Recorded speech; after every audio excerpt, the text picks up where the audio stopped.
This program is made possible by members and donors, so a huge thanks to everyone who contributes on Patreon to support the show. And now, welcome to this episode of the award-winning Best of the Left podcast, in which we shall learn about the rise of right-wing terrorism in the US and the unmistakable link to the violent rhetoric and extreme policies of right-wing politicians. Clips today come from NowThis, the World Edition, Criminal Injustice, In the Thick, The David Pakman Show, Democracy Now!, The Bradcast, and All In with Chris Hayes. The U.S. has a problem with extremism, but it might not be the kind you're thinking of. In terms of sheer numbers of attacks in the U.S. over the last decade, one group in particular should stand out to you.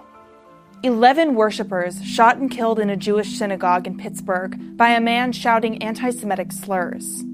14 pipe bombs at the doors of leading Democratic politicians and donors and CNN. 2 black customers shot in a grocery store in Kentucky by a white man after he failed to make it inside a predominantly black church minutes before. All within the last 2 weeks.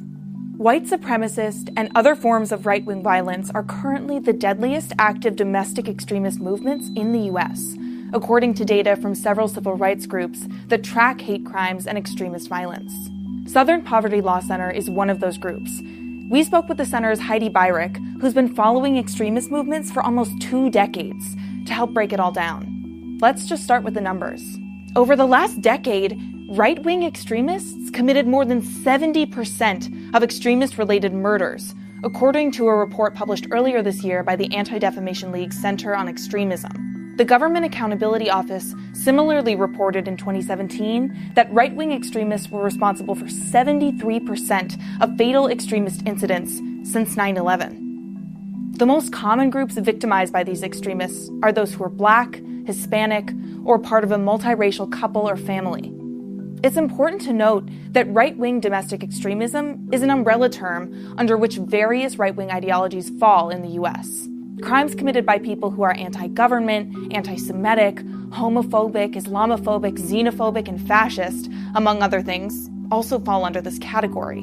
But of all the subgroups that fall under right-wing domestic extremism, white supremacists have committed the most attacks in recent years, like the Charleston church shooting and the Charlottesville attack. When we talk about terrorism at the Southern Poverty Law Center, we're talking about white supremacy. And what I mean by that is somebody who believes the white race is literally better than all the other races. And these folks usually believe that the United States should be what they call a white ethno-state. When it comes to racially motivated hate crimes, Black Americans are overwhelmingly targeted. They make up 66% of the victims of racially motivated hate crimes since 1995. A recent report by the Center for the Study of Hate and Extremism at California State University San Bernardino shows that anti-Black hate crimes were among the most common of any in at least 5 of the 10 largest U.S. cities in 2017. And when it comes to extremist ideologies, there have been incidents of attacks inspired by the so-called Islamic State. For example, the mass shootings at Pulse nightclub in 2016 and a San Bernardino health center in 2015. But statistically, white American men in the U.S. pose a bigger threat than foreigners committing acts of extremism. But you might not know that based on some of the coverage and political rhetoric surrounding extremism.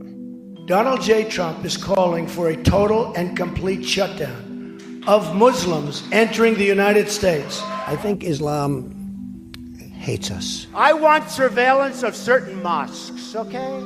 Journalists have also been complicit in the narrative that often paints white perpetrators as quiet or lone wolves, rather than labeling them as terrorists, as they're often quicker to do with non-white perpetrators.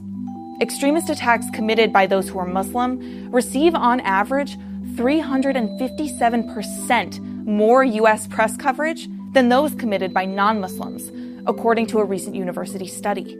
If all the domestic terrorists who are white males were covered as heavily and connected together in one story, we would have a different image that would come to our mind. In fact, Muslims and Jews are among the most frequent religious targets of white supremacist violence. Muslims comprised 24% and Jews 54% of victims of religiously motivated hate crimes, according to the FBI's most recent data.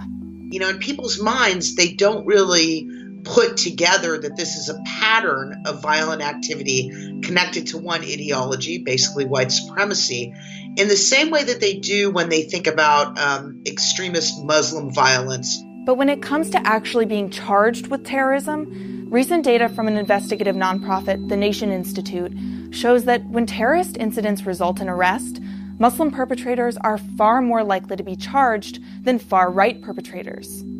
A very small number of white supremacist cases do result in terrorism charges. But what about the Oklahoma City bomber? What about the Parkland school shooter? Indeed, all of these people had a well-documented history of racist, homophobic, or anti-Semitic views.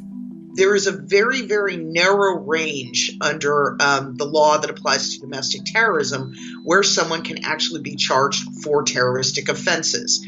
It usually involves things like, did they use a weapon of mass destruction? So you could have a person committing an act of terrorism internationally that is exactly the same as someone doing it domestically, and you're going to get two completely different sets of charges. Though there are varying definitions, under the federal U.S. Criminal Code, domestic terrorism is defined as, quote, acts dangerous to human life that are a violation of the criminal laws of the United States or of any state, intended to intimidate the population and influence the government.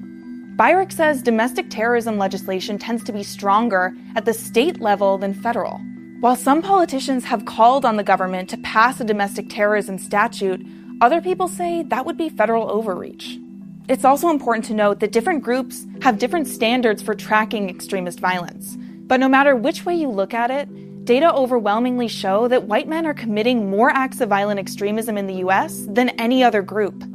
And it's on the rise. The number of hate groups in the US have been ticking up in the last few years. White supremacist murders more than doubled from 2016 to 2017. Hate crimes also surged. And this hate has found a home online. Major tech platforms, including Google, Facebook, Twitter, and YouTube, have come under scrutiny over whether they're doing enough to monitor and block this hateful rhetoric. Increasingly, white supremacists with significant followings have been booted from the platforms, but tech companies also face pushback over whether those actions amount to censoring free speech. Byrick says this kind of thinking isn't likely to go away anytime soon, and that everyday citizens who want to combat this problem can write letters to tech companies and local representatives to lobby for increased oversight. But ultimately, she says, it's up to the government to track these movements more closely. White supremacy started with our Constitution. It's part of our history. It's something we battled against for decades to get equal rights for people of color. And if we want to get rid of it, we're going to have to first of all realize how dangerous it is, and then defeat that way of thinking here at home.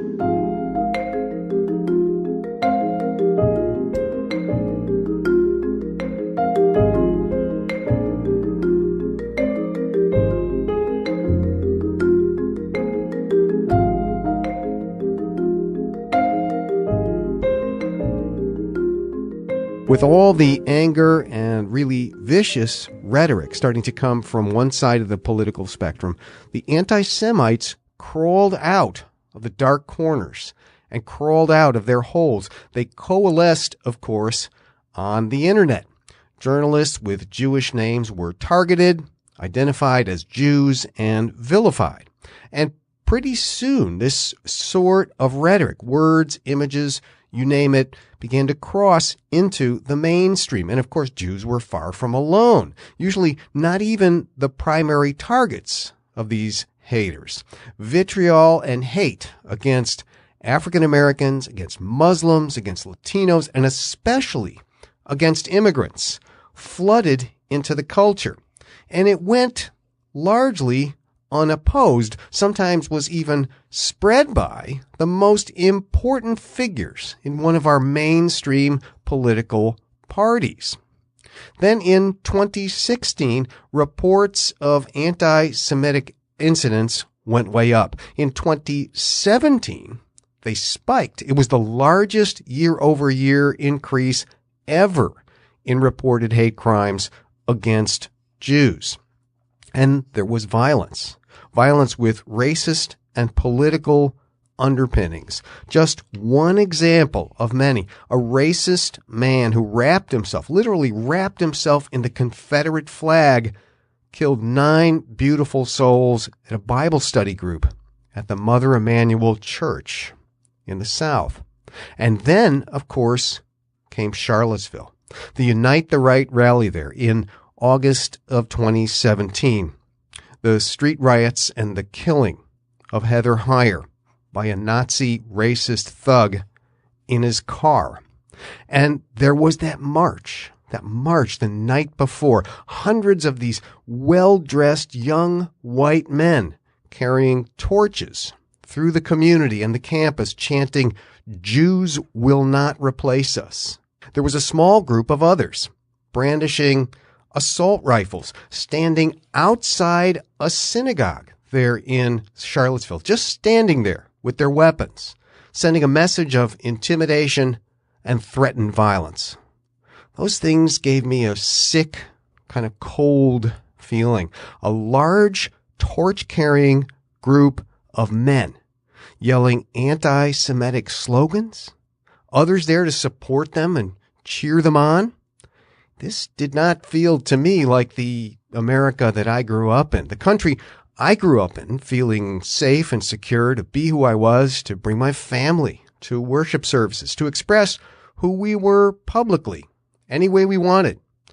Well, yes, this was America in 2017 and 2018, and there was the president of the United States commenting on those events in Charlottesville. After being forced, you could tell, into a statement condemning the violence and murder, he didn't want to make that statement. You could just tell, blaming what happened on people, quote, on both sides. Now, I really hate sports analogies, but I can't help it here. I mean, condemning rioting neo-Nazis and racists and their supporters has got to be the easiest ground ball you'll ever get in politics. And the president didn't just fail to make the play. He didn't just make a mistake. He really showed where he stood by backtracking on his more conciliatory statement that he'd been kind of forced into. The Nazis who came to Charlottesville to start trouble, foment violence, make threats, and actually inflict violence were not fully to blame for what happened. And some of those people there were, quote, very fine people and not Nazis at all, just people concerned with statues of Robert E. Lee. And now, a year and a couple of months later, we have this. 11 souls murdered in Shabbat services in synagogue, murdered by a man saying that Jews must all die. A man who posted on social media that Jews, through the Hebrew Immigrant Aid Society, were responsible for bringing the so-called caravan of Central American immigrants toward our borders, quote, to kill our people. Motivated by these, quote, facts, he wrote on the Gab platform, quote, I can't sit by and watch my people get slaughtered. Screw your optics. I'm going in. Close quote. Not very long after that, this anti-Semitic troll took an AR-15 and multiple handguns to Tree of Life Synagogue and slaughtered Jews at prayer because they were Jews, just the way that Dylan Roof slaughtered black people in Bible study at Mother Emanuel because they were black. I heard an interview in the last day or so on National Public Radio with the CEO who runs that platform called Gab, a sort of Twitter for folks who feel they're unwelcome on Twitter itself and other platforms where they've been banned for using hate speech and violent rhetoric. He defended Gab. It doesn't allow threats, he said, and he saw no, quote, direct threat in what the synagogue killer had said. Now, this might best be described as willful obtuseness. The killer's statement means, in case anybody needs an explanation, the killer is saying in plain English, anyone can understand, quote, I don't care how this looks. I'm going to take action. The Gab manager knows this, just like the rest of us. Then he and the reporter began to argue about censorship. The Gab CEO said censorship isn't the answer. The answer to bad speech, he says, is always more speech. That's right. Without a hint of irony or even the barest awareness of history or context, this guy quoted the great Jewish Supreme Court Justice Louis Brandeis in his famous opinion in Whitney versus California. Unbelievable. But I was actually quite disturbed by this whole conversation, the entire report, because the issue isn't censorship. The issue isn't what the law or the government should do about this sort of hate speech and this sort of rhetoric. The First Amendment says that we can only block or stop speech when it creates an immediate threat of violence or incitement to violence.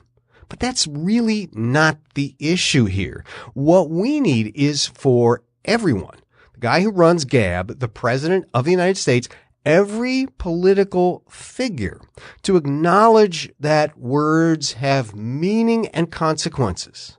Words can move people to violence, to acts of hate, and can indicate that real danger is present. So, Gab CEO guy, fine, don't censor, but call it out.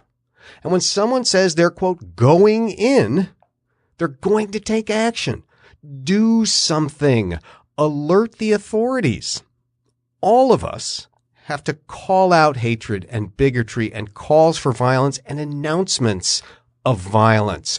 We must not tolerate this, and we must not give it the assumption that it's normal. When a mainstream political figure watches his supporters beat people at one of his political events and then gives his approval, it's not normal, it's not acceptable, and it has to be called out, even by that political figure's supporters. When a president praises a congressman who assaulted a reporter during his campaign for having the audacity to ask him a question, that praise is not normal, not acceptable, must be called out. You know, I can tell you here about the law. We can talk about hate crimes and what they do and how to prove them. We could talk about laws protecting speech. We can talk about what we might do to control gun use by those who pose a danger. But in my opinion, that isn't what the problem is right now. It has to become unacceptable again to say our political opponents or the press are the enemies of our country. It has to be unacceptable, not normal, to use the rhetoric of hate to describe those with whom we disagree. And all of those who preach hate, who use violence, who threaten violence, who use the rhetoric of violence, must be called out as wrong and beyond the pale.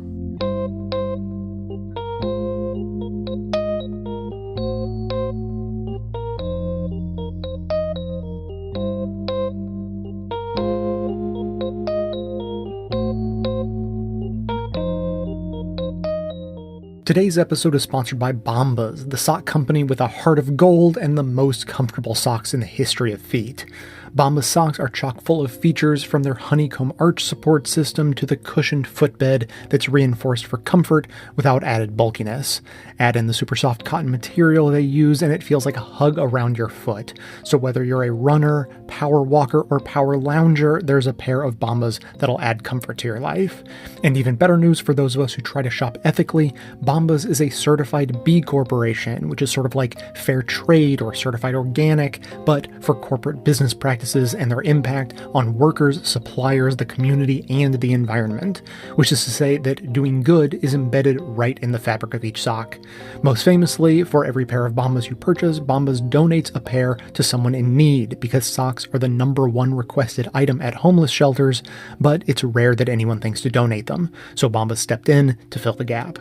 So to support their mission and get 20% off your first order, go to bombas.com/left and use the code LEFT at checkout. That's BOMBAS.com/left and the offer code LEFT, and you'll get 20% off your first order.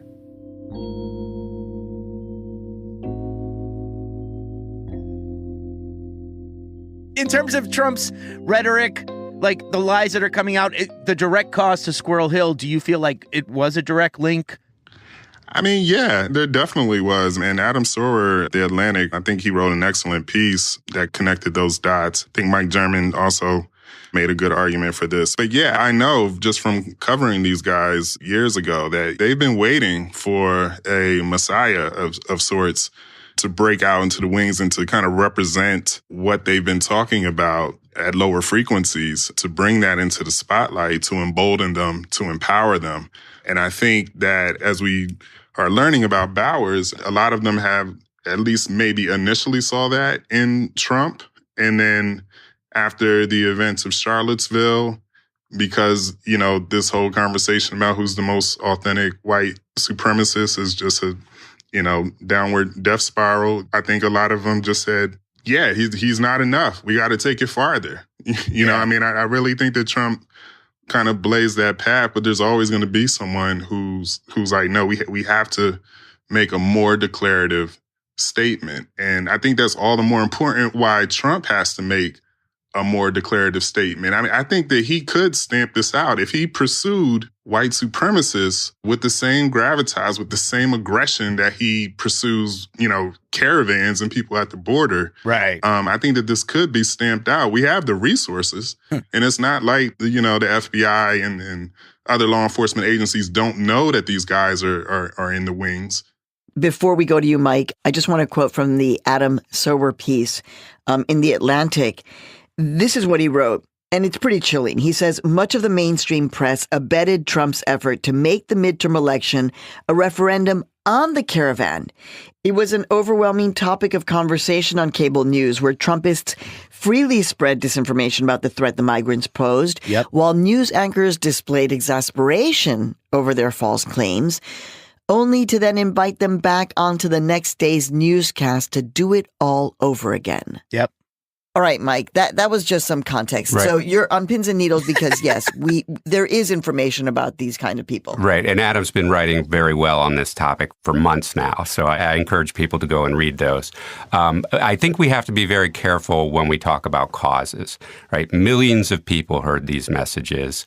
Hundreds of thousands of people are on these social media platforms that neo-Nazis and others participate in. And it's thankfully, knock wood, a small handful who actually commit violence. And when you look at them, often they were violent before they were part of some movement. You know, if you look at Cesar Sayak, he had previously been arrested for making bomb threats, right? Long before he became a Trump fanatic.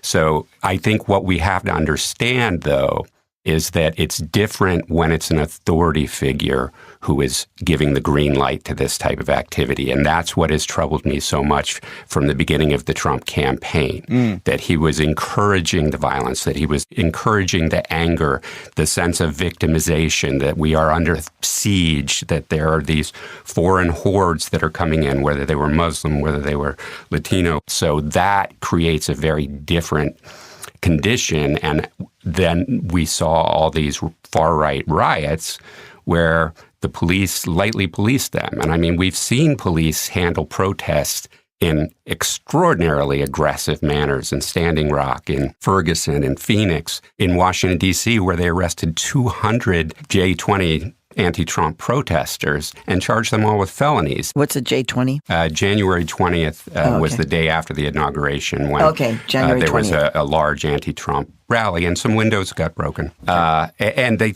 went through trials. Fortunately, juries saw through it and acquitted, and they finally dropped the cases. But how come we didn't see that same aggression targeting these groups? And now we're in a problem because ProPublica did some great reporting on the Rise Above movement, and Frontline aired a documentary this summer that finally coaxed the Joint Terrorism Task Force in taking action against this one small group they focused on.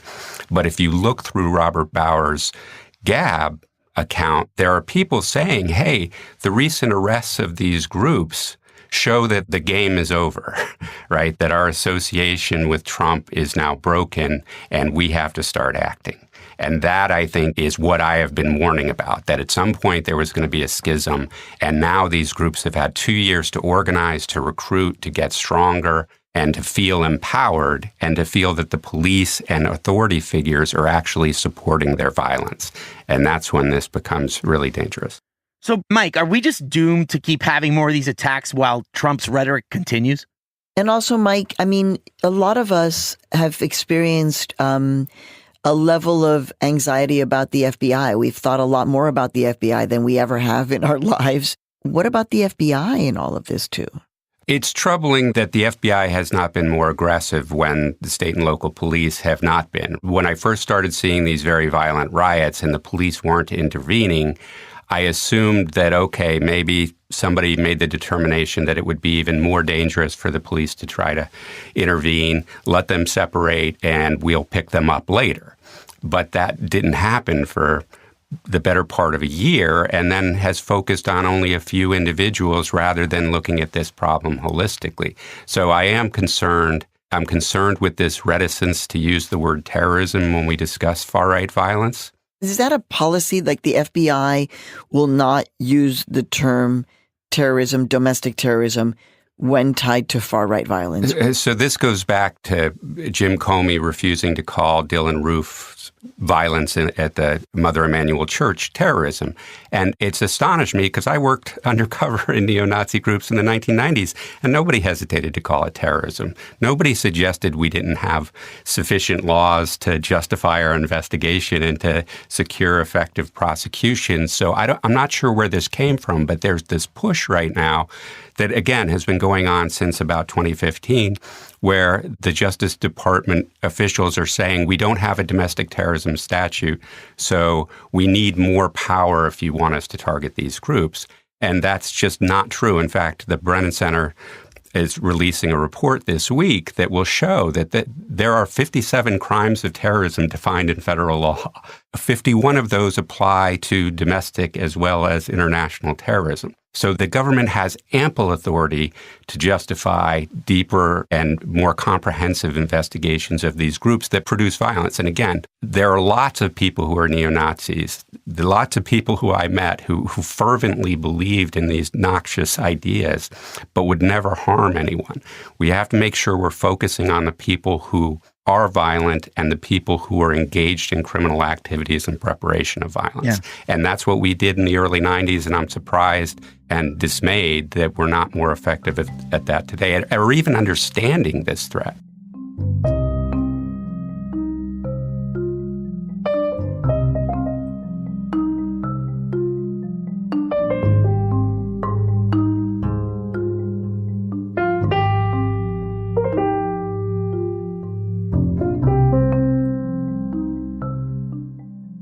Where to start after this weekend? I guess with the Pittsburgh, Pennsylvania synagogue shooting that took place. This was the deadliest attack on the Jewish community in the history of the United States, according to the Anti-Defamation League. It happened during Shabbat services on Saturday morning over the weekend. 11 people were killed, 6 were injured. This is a progressive, egalitarian Jewish community. The victims ranged in age from 54 to 97 years old. 97 years old. The perpetrator, we now know, was a 46-year-old white American-born man who entered the synagogue shouting, "All Jews must die," a scene of just total chaos for about 20 minutes worth of shooting with, naturally, an AR-15 rifle, as well as 3 handguns that the individual was armed with. And even though the shooting itself lasted about 20 minutes, The suspect then ended up hiding in a room in the synagogue for over an hour to an hour and a half. I forget the exact amount of time. Eventually crawled out of there, surrendered to police, and as police were taking him into custody, said that he did it because, quote, all these Jews needed to die. Arrested, charged with dozens of crimes, his profiles on various social media websites, including one that I don't even want to name because it's become a haven of all sorts of white supremacy and extremism, was riddled with anti-Jewish material. He seemed to believe that there was a genocide of white people taking place, and that at least to some degree it was the Jews that were responsible for that. More than $400,000 as of yesterday. I haven't even checked the number this morning. More than $400,000 already raised towards $1 million goal for the victims of the shooting. And immediately after this incident and incidents like it, an argument starts over whether this was influenced by Donald Trump in some way. And let's start first with the case that the defenders are making, who are saying, no, this guy hated Trump because he thought Trump was too pro-Jewish. This guy saw Trump with his Jewish son-in-law, Jared Kushner, and his converted to Judaism daughter, Ivanka Trump, and believed that Trump was actually Jewish-owned and part of the problem. And to that I say, first and foremost, Trump need not be personally anti-Semitic to be responsible for the culture that foments this. The anti-Semites and the white nationalists and the white supremacists and the radical right have been emboldened by Donald Trump's rhetoric and by Donald Trump's presidency. They literally said this to me. Richard Spencer, for example, who is, I guess by some considered to have coined the term alt-right, a white nationalist, a white supremacist, a white separatist, a identitarian, as he described himself on the program. I interviewed him. He told me, he said, David, we know Trump can't just come out and say all the stuff.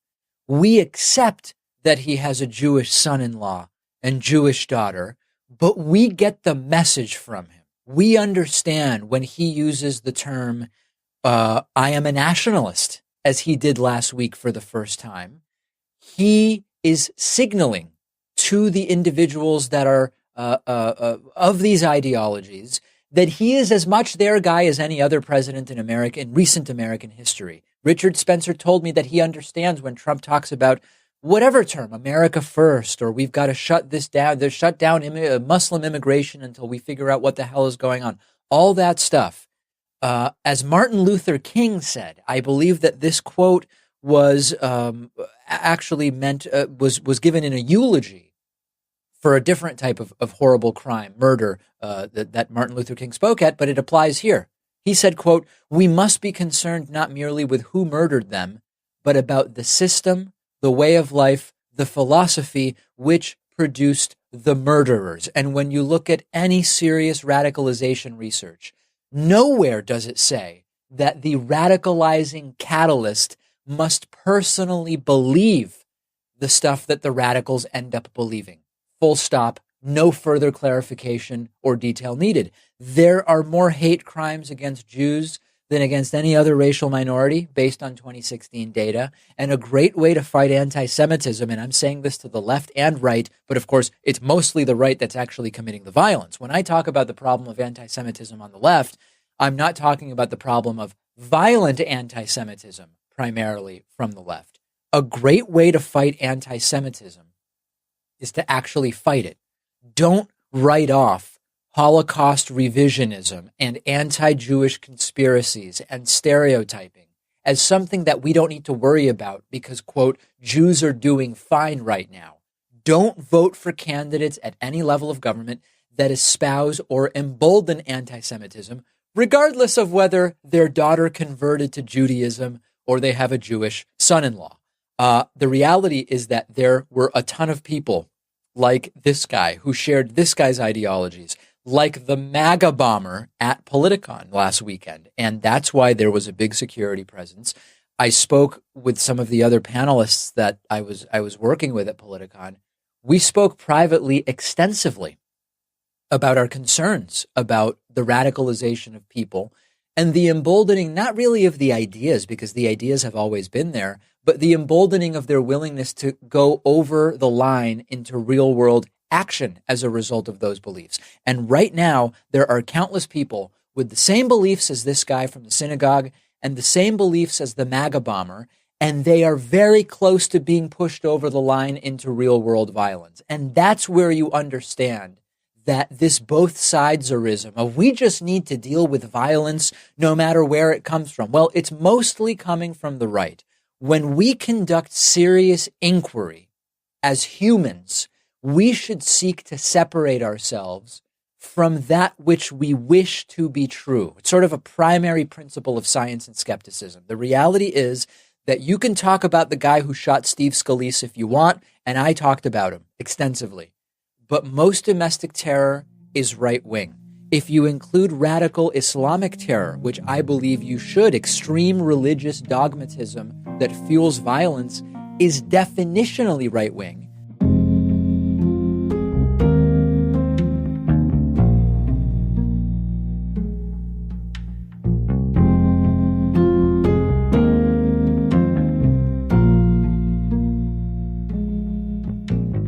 Today's episode is sponsored by Casper, the sleep brand that makes expertly designed products to help you get your best rest one night at a time. Casper products are cleverly designed to mimic human curves, providing supportive comfort for all kinds of bodies.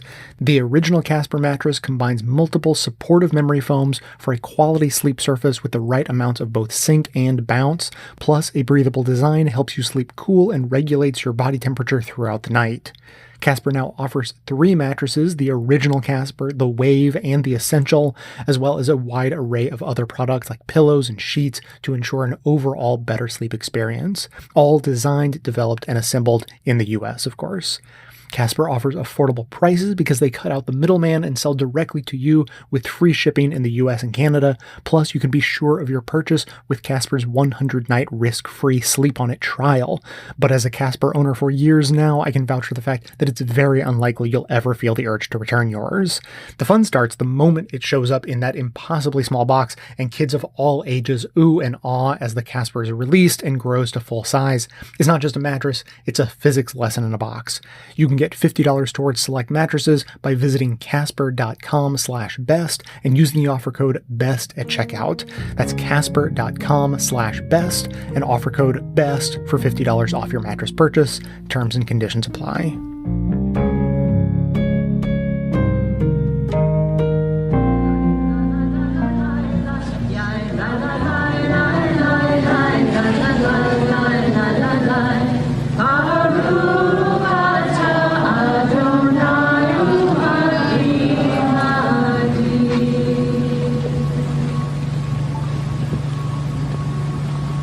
Was the scene at a candlelight vigil in the Squirrel Hill neighborhood of Pittsburgh, Pennsylvania, Saturday night, just hours after a gunman opened fire at the Tree of Life Synagogue. 11 worshippers were killed in what's being described as the deadliest anti-Semitic attack in U.S. history. The victims have been identified as Cecil Rosenthal, his brother David Rosenthal, Melvin Wax, Irving Younger, Daniel Stein, Joyce Feinberg, Richard Gottfried, Rose Mallinger, Jerry Rabinowitz, Bernice Simon, and Sylvan Simon, a married couple. They ranged in age from 54 to 97. 6 others were injured, including 4 policemen. The worshippers were gathered on Saturday morning for Shabbat services when a 46-year-old white man named Robert Bowers entered the synagogue armed with an AR-15 and 3 handguns. He yelled, "All Jews must die," as he opened fire on worshippers. When Bowers was finally taken into custody 20 minutes later, he reportedly told a SWAT team officer he wanted all Jews to die. This is FBI Special Agent Bob Jones. This is the most horrific crime scene I've seen in 22 years with the Federal Bureau of Investigation. Members of the Tree of Life Synagogue, conducting a peaceful service in their place of worship, were brutally murdered by a gunman targeting them simply because of their faith. Just before the shooting rampage, the gunman, Robert Bowers, wrote a message online saying, "Hias likes to bring invaders in that kill our people. I can't sit by and watch my people get slaughtered. Screw your optics. I'm going in. Hayes refers to the Hebrew Immigrant Aid Society, a humanitarian aid nonprofit group that provides assistance to refugees coming into the United States for more than 130 years. He posted the message on Gab, a site frequented by neo-Nazis, white nationalists, and far-right users kicked off Twitter for racism or harassment. The shooting rampage caps a hate-filled week in America. On Wednesday, a white man with a history of violence fatally shot 2 African Americans at a Kentucky grocery store following an apparent failed attempt to attack a black church. On Friday, authorities arrested an avid Trump supporter named Cesar Sayoc, who's accused of mailing 14 bombs addressed to CNN and political opponents of President Trump, including the Clintons, the Obamas, as well as George Soros, Tom Steyer, Senators Kamala Harris, as well as Senator Cory Booker of New Jersey and others. For more, we go to Philadelphia, Pennsylvania, where we're joined by 2 guests. Dr. David Glosser is with us. He's a retired neuropsychologist who's volunteered with Hayes in Philadelphia, helping refugees resettle there. He's also the uncle of Stephen Miller, a key political advisor to President Trump who has pushed for a crackdown on immigrants. David Glosser recently wrote a piece for Politico magazine headlined, "Stephen Miller is an immigration hypocrite. I know because I'm his uncle." And we're also joined by Ari Lev Fornari. He's a rabbi at Kol Tzedek Synagogue in West Philadelphia, who's worked with Hayes as well. We welcome you both to Democracy Now! David Glosser, let's begin with you. Your response to what took place in Pittsburgh on Saturday morning, the murders.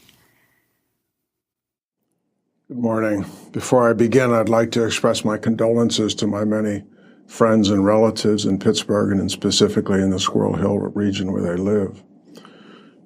We've now been subject to the consequences of our political leaders abandoning their moral responsibilities.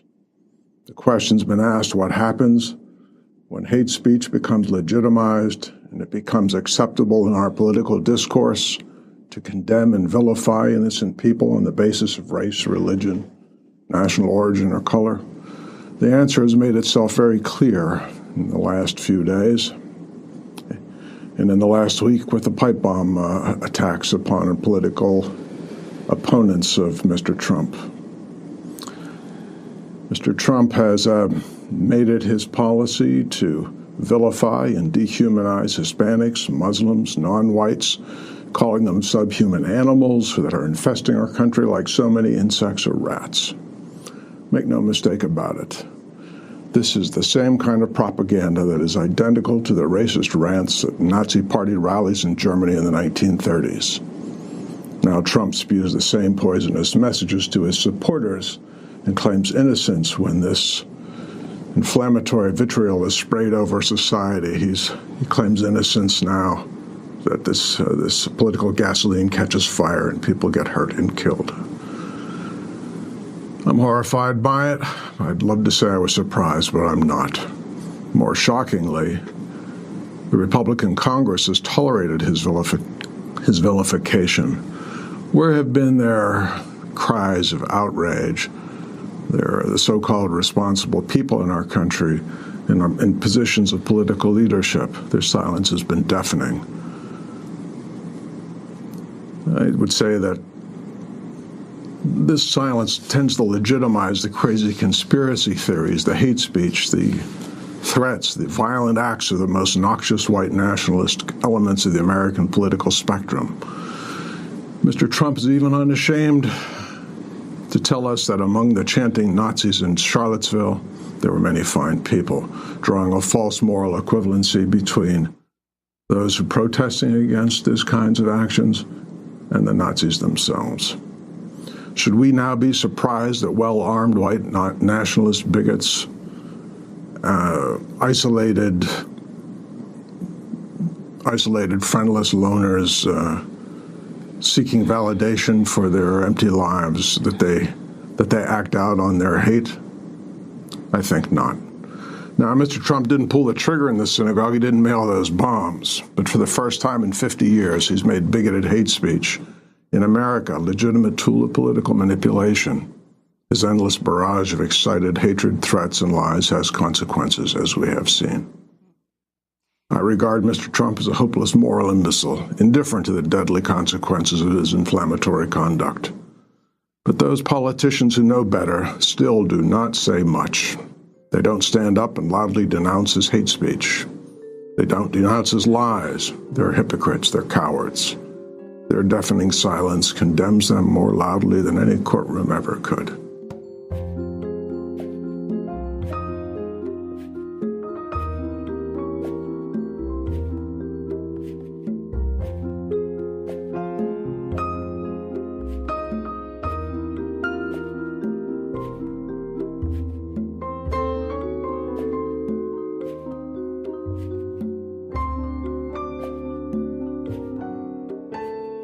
In October of 2016, just a few weeks before that year's presidential election, as I believe we reported on the Bradcast at the time, 3 members of a right-wing militia group were arrested by federal authorities for planning to detonate explosives at an apartment complex in Garden City, Kansas, with Somali Muslims specifically the targets in this planned bombing. The attack was to have taken place the day after Election Day in 2016, as the 3 white men were recorded by law enforcement calling the immigrants cockroaches and, frankly, much worse than I can repeat here on FCC radio. These were recordings that were made apparently by the feds, which caught these guys red-handed before this plot could come to fruition. An FBI affidavit read at the time of the arrest and the charging in late 2016, quote, "These are militia groups whose members support and espouse sovereign citizen, anti-government, anti-Muslim, and anti-immigrant extremist beliefs." Again, that was before the election, and thankfully before these jerks were able to carry out their deadly plot. The investigation uncovered stockpiles of firearms and explosive materials, as well as a manifesto, with one of them claiming that, quote, "the bombing would wake people up. The only good Muslim is a dead Muslim," one of the men is heard saying in those recordings. "If you're a Muslim, I'm going to enjoy shooting you in the head," he said. The suspects plan to attack this housing complex where approximately 120 people live and where one of the apartments was used as a mosque, according to officials at the time. Well, those men have since been convicted in that planned bombing, and on Monday, attorneys representing one of the Kansas men convicted of that 2016 plot to massacre Somali Muslim refugees. One of those men, his attorneys, has asked a federal judge to consider a more lenient sentence for him, arguing that President Trump's inflammatory rhetoric should be taken into account as the, quote, backdrop for this case. Patrick Eugene Stein is facing life in prison for conspiring with the 2 other men to carry out that attack. On Monday, his attorneys filed a memo in U.S. District Court in the District of Kansas, requesting that Stein receive a sentence of no more than 15 years instead of life. They note that Stein was a, quote, early and avid supporter of Donald Trump, and they argue that the climate in the months leading up to the 2016 election should be taken into account when evaluating the comments from the men at the time that prosecutors had used to build their case against them. During the trial in the spring, prosecutors played back recordings in which Stein described Muslim immigrants as I said, cockroaches that needed to be exterminated, and he talked about killing Muslims with weapons dipped in pig's blood. Does that sound familiar? 2 months before their conversation took place, Donald Trump had referenced a dubious tale about General John Pershing killing Muslims with bullets dipped in pig's blood. He repeated that several times, I believe, on the campaign trail. The James Pratt and Michael Schultz, who are Stein's defense attorneys here, wrote in their sentencing memo that the court cannot ignore the circumstances of one of the most rhetorically mold-breaking, violent, awful, hateful, and contentious presidential elections in modern history. Someone, they wrote, normally at a 3 on a scale of political talk might have found themselves at a 7 during the election, they argue. A person like Patrick, who would often be at a 7 during a normal day, might go to 11. In that sentencing memo, Stein's attorneys wrote that their client feared Muslims, quote, because of what he learned about them on the internet and the videos he watched on YouTube from conservative talk show hosts like Fox News' Sean Hannity. Stein is described in the document as the prototypical, quote, lost and ignored white working class voter who helped elect Donald Trump in 2016. Trump, of course, has faced accusations that his rhetoric is responsible for the recent spate of political violence, from the mass shooting at a Pittsburgh synagogue over the weekend to the mail bombs last week received by some of the president's most prominent critics. He and the White House and his allies in the GOP and on Fox News have pushed back on those claims, implying that Trump bears no responsibility whatsoever and that it is just political bias in the so-called fake news media. You know, the real enemy of the people, who Donald Trump continues to describe them. They are actually behind the anger and the resentment and the violence and the death that we are now seeing in this country.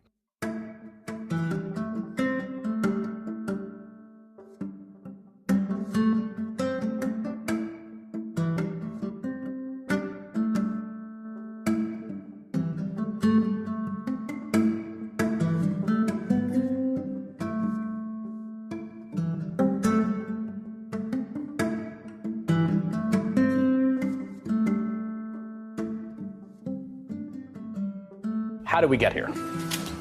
Well, however we got here, we're here, and where we are is at an unprecedented place in American history. We have never had a president of the United States do what this president is doing. He is stoking a cold civil war in this country, and it has turned hot on the periphery.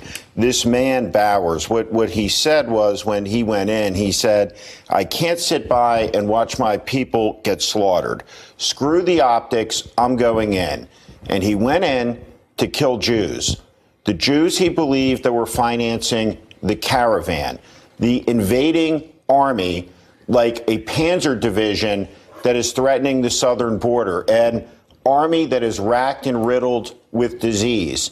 The same type of rhetoric, the same type of propaganda that you would have seen in Germany in 1938, the dehumanization, turning people into infested vermin. What Trump is doing is stoking and inciting, for the purposes of political power, the worst amongst us to take action in his name. We have a situation where, for the grace of God, the largest mass assassination attempt in American history was avoided that targeted, amongst them, 2 former presidents of the United States. Every one of those people was a target of Donald Trump's. And this man, a fanatic, was radicalized by Fox News, by talk radio, by a right-wing propaganda machine that is as sophisticated as it has turned deadly. How do you, we end up in these situations sometimes of, this false equivalency, this sort of, it's hard to get your arms around the asymmetry in American political life at this moment. And I imagine you have lots of people, you spend a career in Republican politics, right? How do you communicate about the abnormality of what has formed on the right at this particular moment? Because people say, well, the left, they've got this and that. And it's true, you can criticize, we criticize Sheldon Adelson. There's all sorts of ways to criticize George Soros. There's all sorts of ways to make your contentions in American politics. It's rough and tumble. There's something distinct going on in the American right. How do you communicate that to people that exist on the American right? William F. Buckley's great contribution to America and to American conservatism was to kick the crazies out of the conservative movement. Probably a longer discussion than we have time for tonight, but unfortunately, looking back, that the word liberal became an epithet because liberalism, small L liberalism, right? Conservatism is a root branch of it. And the Democratic parties and the Republican parties, both liberal parties, compete in the arena of ideas of to move the country, to move the country forward. What we are seeing is the co-option of the conservative project, the Republican Party, in a cult of personality, which is fundamentally unconservative, led by Donald Trump, that is authoritarian in nature, that is antithetical to the orthodoxies of the Republican Party and the conservative movement as they have existed over the last 40 years. But it is something more. It is the incitement. Imagine, after a bomb was sent to CNN, the president of the United States goes and says, the press, the free press, is the enemies of the people.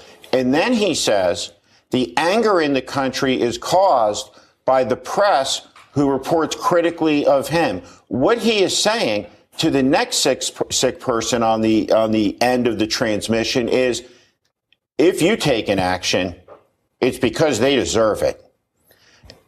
What we are seeing, just as we saw young, displaced, evil, or sick, or just plain losers be radicalized by ISIS, we are seeing the same thing in the United States right now. These two losers, these two sick people, these two evil people, three evil people, being radicalized by this right-wing propaganda industry. And that's exactly what it is. This whole caravan in the last week of the election is a giant lie. This is Trump's Reichstag fire. Yeah. It is a lie. And that the United States military, the most powerful armed force in the world, would be deployed at a brigade size unit level to the southern border to stop this caravan, which is 1,000 miles away and made up of women and children. The insinuations that it's filled with terrorists and Middle Easterners. 40% of the country has opted into an alternate reality. We have to wake up in this country and understand the danger that this presents to all of us. We can't put our heads in the sand. Kellyanne Conway despicably today goes on national television and she said, well, this shooter's motives were because there's an anti-religious sentiment. No, ma'am. The propaganda industry that she commands with the vile president that she serves, abetted by Mark Levin and Rush Limbaugh and Breitbart and Newsbusters and Judicial Watch and all the rest of them, have blood on their hands for the incitements that they have made that have triggered and radicalized these crazy people. It is deliberate in intent. He scapegoats minority populations. He alleges conspiracies. He creates a sense of shared and virtuous victimhood, positions himself as the avenger, and there is no cost too high so long as it benefits his narcissism, so long as it benefits him politically. Let me ask you this final question. There's a memory holding that keeps happening. Everything you just said there has been echoed in the past at different moments by Mitt Romney, by Lindsey Graham, by Marco Rubio, by Rick Perry. I mean, on and on and on. Ben Shapiro wrote about this. There was times when the confrontation with Trumpism was new to conservatives where they called it what it was. They saw it for what it was. And then slowly but surely, the Borg assimilates them. And what I find so unnerving is that you watch one after another, no longer able to muster the obvious clarity of that diagnosis. All of these people were happy to stand and assert that they believed in the American idea and ideal when the American idea and ideal was not being tested, when it was not under assault, when it was not being contested. What we see is a crisis of profound cowardice in what I would argue is the worst generation of political leadership the country may have ever had. we don't see very many Teddy Roosevelt Jr.'s using his privilege to fight to be the first man off the first landing craft on D-Day, to lead the men ashore. We don't see very much of that in American life anymore. The capitulation to this, the cowardice in the face of the evil that we saw this past weekend, the willful blindness and ignorance about the threat that is growing. And the question this week isn't who's going to keep control of Congress or get control of Congress. It's will there be more blood in this country this week heading to an election? And this is what we used to see around the world in banana republics, in emerging democracies, but not here.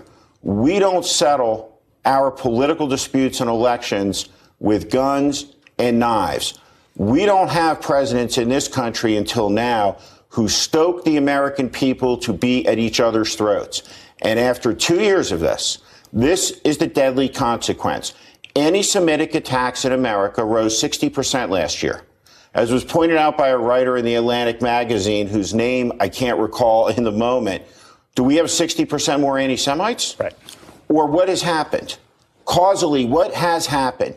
And so when Trump says I'm a nationalist, white supremacists, neo-Nazis, Klansmen celebrate. They are ecstatic. There are people who say that you shouldn't mention the Daily Stormer on a show like this. But you know what? Not mentioning them on a show like this doesn't mean they're not there. It's true. They are there, and they are emboldened, and they are excited, and they feel that they have been mainstreamed by this president and his winks and nods and dog whistles and outright near endorsements. And what a signal he sends on a day where we see the largest mass killing of Jews in American history, incited by this propaganda machine, where his reasons in his final tweets are the exact talking points that spew forth in this vile, toxic sewage from talk radio, from the dark corners of the internet, from Fox News, from Sinclair Broadcasting. It's exactly the same message. And anybody who sits there and says that there is not causality between these events and the incitements is as dishonest as they are blind.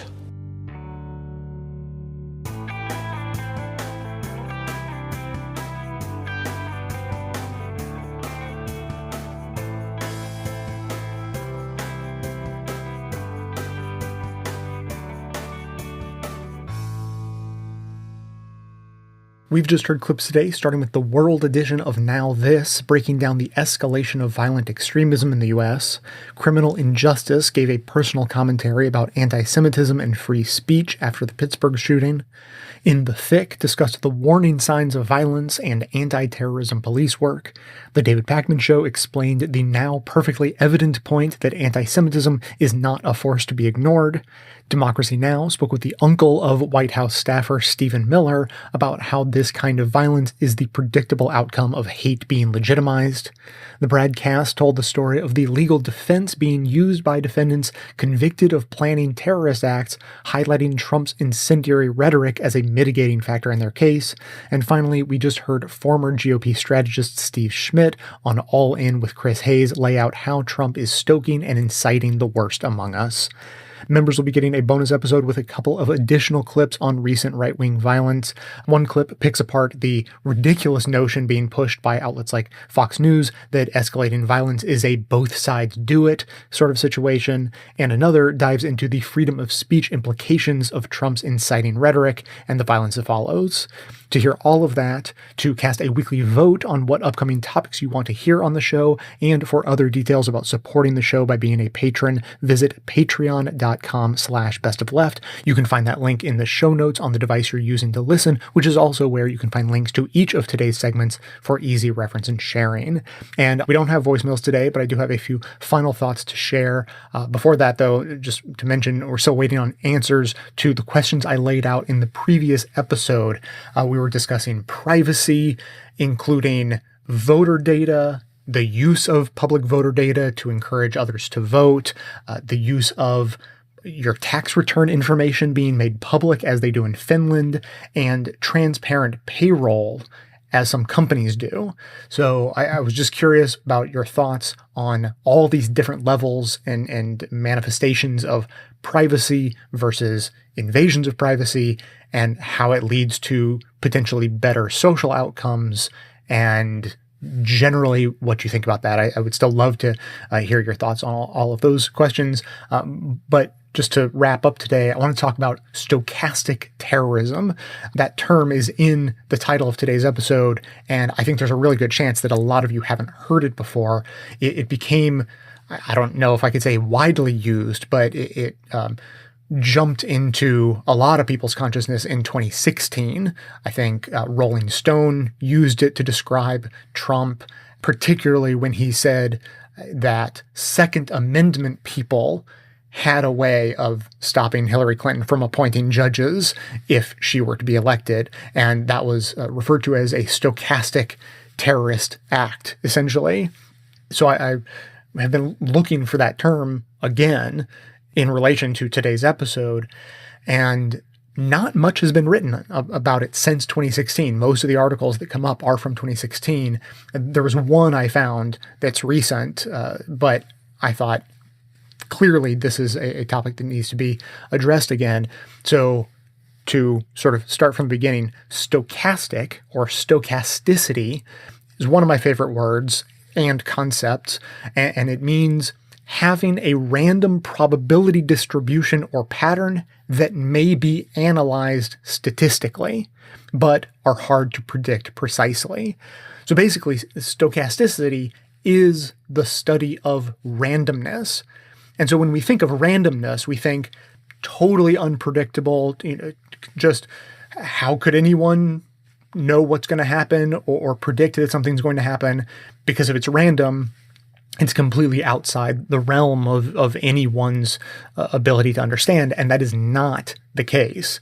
Randomness, in the case of stochasticity at least, is very predictable, broadly speaking, though it is not predictable in a specific case.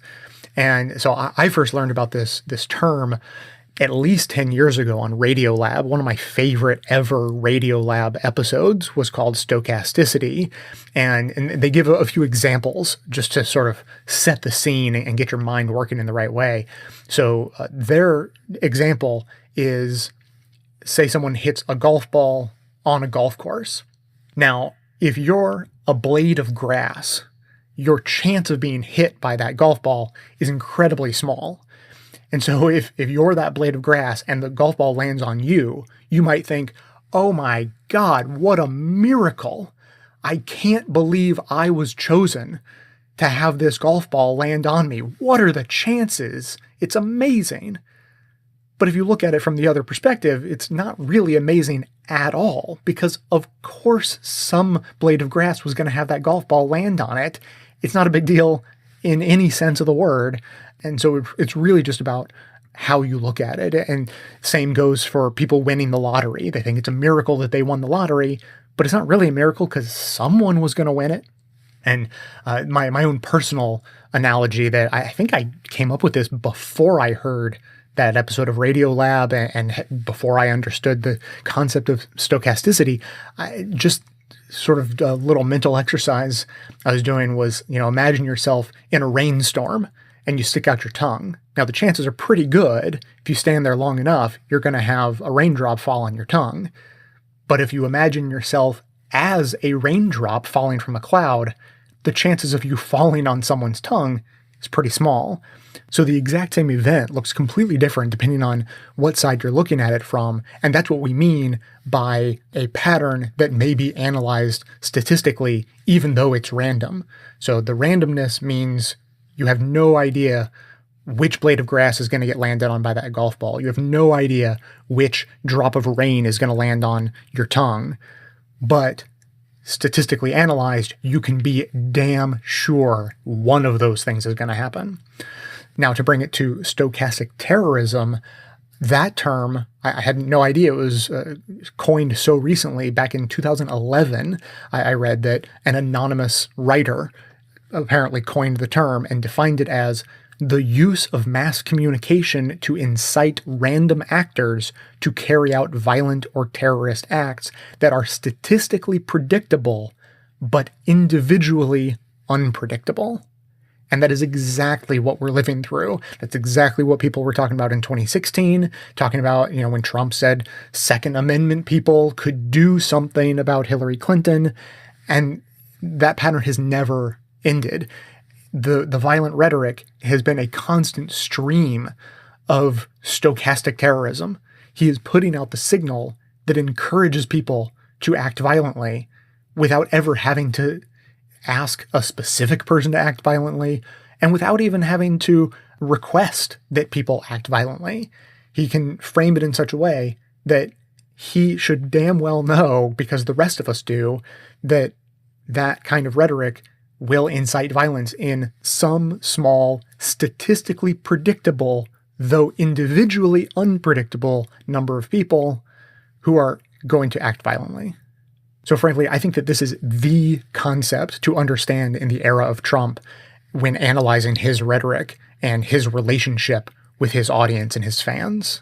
Every conversation that tries to go down the path of defending Trump and his rhetoric based on the idea that he's not specifically asking anyone to commit acts of violence, therefore everything he says is covered by the First Amendment, needs to be short-circuited immediately and replaced with a discussion of stochastic terrorism, because it may be supported by the First Amendment, but it is absolutely indefensible for anyone, much less the President of the United States, to use such rhetoric. As always, I'm happy to hear your thoughts. You can keep the comments coming in at 202-999-3991. And don't forget, I still want your perspectives on privacy, whether it be voter data being public, your thoughts and responses to Finland releasing tax return information publicly, or corporations who have open payroll policies. I would love your thoughts on all of those and the interaction between privacy and the social good. So that is going to be it for today. Thanks to everyone for listening. Thanks to those who support the show by becoming a member or making donations of any size at patreon.com/bestoftheleft. That is absolutely how the program survives. Of course, everyone can support the show just by telling everyone you know about it and leaving us glowing reviews on Apple Podcasts and Facebook to help others find the show. For details on the show itself, including links to all of the sources and music used in this and every episode, all that information can always be found in the show notes on the blog and likely right on the device you're using to listen. So coming to you from far outside the conventional wisdom of Washington, D.C., my name is Jay, and this has been the Best of the Left podcast, coming to you every Tuesday and Friday, thanks entirely to the members and donors to the show from bestoftheleft.com.